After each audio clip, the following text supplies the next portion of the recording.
Belarus, a land of deep forests, wide marshes, and silent rivers, holds within it a history far older and far more mysterious than most imagine. At first glance, it appears as a quiet country in Eastern Europe, bordered by powerful neighbors and often overshadowed in global conversations. But beneath that calm surface lies a story shaped by ancient tribes, forgotten kingdoms, shifting empires, and a people who endured centuries of invasions, cultural transformations, and political struggles, while keeping their identity alive. The true secret of Belarus is not found in a single event, but in the a journey that turned this land into a crossroads of civilizations and a keeper of Europe's oldest cultural echoes. Long before the modern borders existed, Belarus was covered by dense woodlands, home to the Baltic tribes. These early groups lived in societies that left behind few structures but a strong cultural imprint. By the 6th century, Slavic tribes migrated into the area,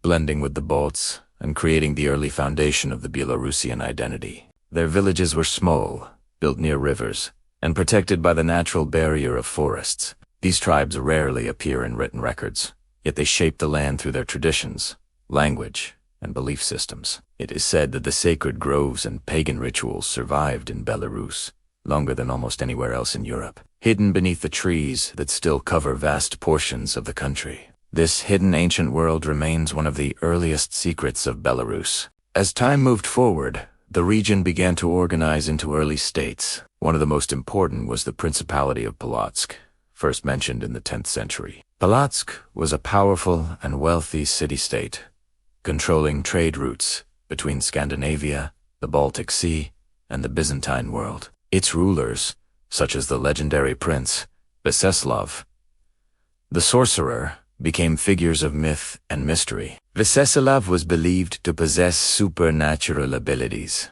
transforming into a wolf under the moonlight according to old Slavic folklore. Though historically he was a skilled political leader, the legends around him reveal how deeply supernatural beliefs were embedded in early Belarusian culture. Polotski's rise was the beginning of Belarus as a recognized political region. Yet much about its early rulers remains uncovered, lost in the mixture of mythology and incomplete records. As centuries passed, Belarus became part of one of the most powerful and culturally rich states in Europe, the Grand Duchy of Lithuania. What many do not realize is that the Grand Duchy was not simply Lithuanian. In fact, Belarusian lands formed the heart of this expanding realm, and the language spoken in its courts and documents was an early form of Belarusian, known as Old Ruth. This means that the historical foundations of the state that once stretched from the Baltic Sea to the Black Sea were built heavily on Belarusian culture. The famous statutes of the Grand Duchy,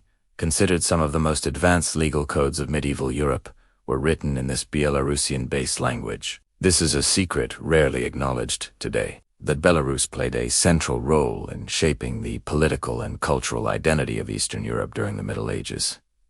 Later, the Grand Duchy united with Poland to form the Polish-Lithuanian Commonwealth, one of the largest and most diverse states of its time. For the people of Belarus, this era brought a golden age of trade, education, and cultural development. Cities flourished, universities were built, and printing presses spread knowledge across the region. Yet even during this cultural prosperity, Belarus remained a land caught between powerful influences. Catholicism and Orthodoxy competed for dominance, and local traditions blended with imported customs, creating a unique mix of beliefs and lifestyles. The secret here lies in how quietly Belarus absorbed and preserved elements from every culture that passed over it, shaping a layered national identity without ever losing its core. But the peace did not last.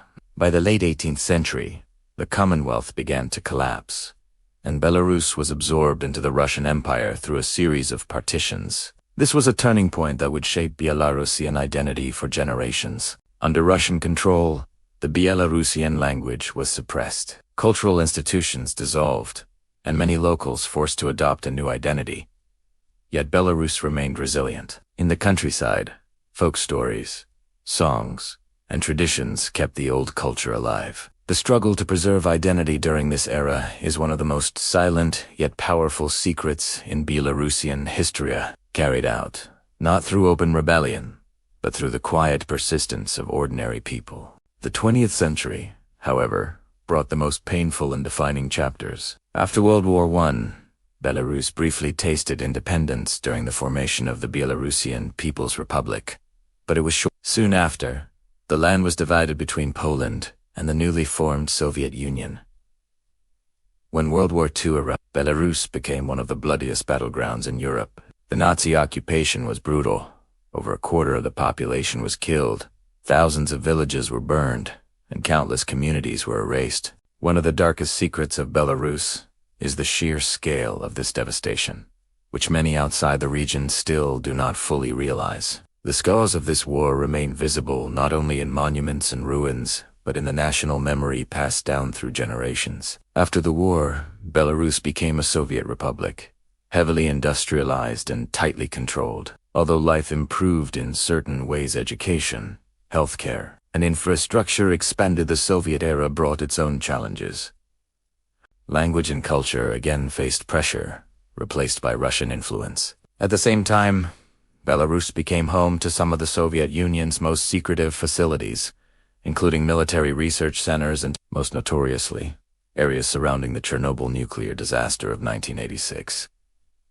Although the explosion happened in Ukraine, the majority of the radioactive fallout drifted into Belarus, poisoning land, forests, and communities. Entire regions were abandoned, and the effects of radiation continue even today. This tragic environmental and societal impact remains one of the modern secrets of Belarus, often overshadowed but deeply felt within the country. In 1991, Belarus became an independent nation following the collapse of the Soviet Union.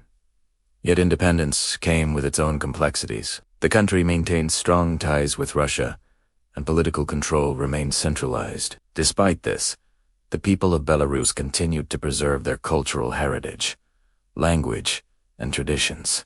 Folk festivals, ancient crafts, and centuries-old music still survive in rural regions, making Belarus one of the last places in Europe where ancient Slavic pagan remnants coexist with modern life. This quiet preservation of deep-rooted customs is another hidden layer of Belarus's story. Today, Belarus stands as a blend of past and present, shaped by centuries of struggle, resilience, and cultural evolution. Its landscapes, from the vast marshlands of Polesia to the old castles of Mir and Nesvis, echo with memories of the people who lived and fought there. The real secret of Belarus is its endurance. Despite invasions, suppressions, wars, and disasters, the Belarusian spirit has survived. It survived through songs sung quietly in the countryside, through old manuscripts hidden in libraries, through the silent determination of generations who refused to let their identity disappear. Belarus is a land whose history is not always told loudly, but it is powerful, complex, and deeply human. Its secrets are woven into every forest path, every ancient river, and every surviving tradition. To understand Belarus is to listen closely to the echoes of time that still linger across its landscape, whispering the story of a nation that has stood at the crossroads of history for more than 1,000 years, adapting and holding on to its identity in ways the world is only now beginning to understand.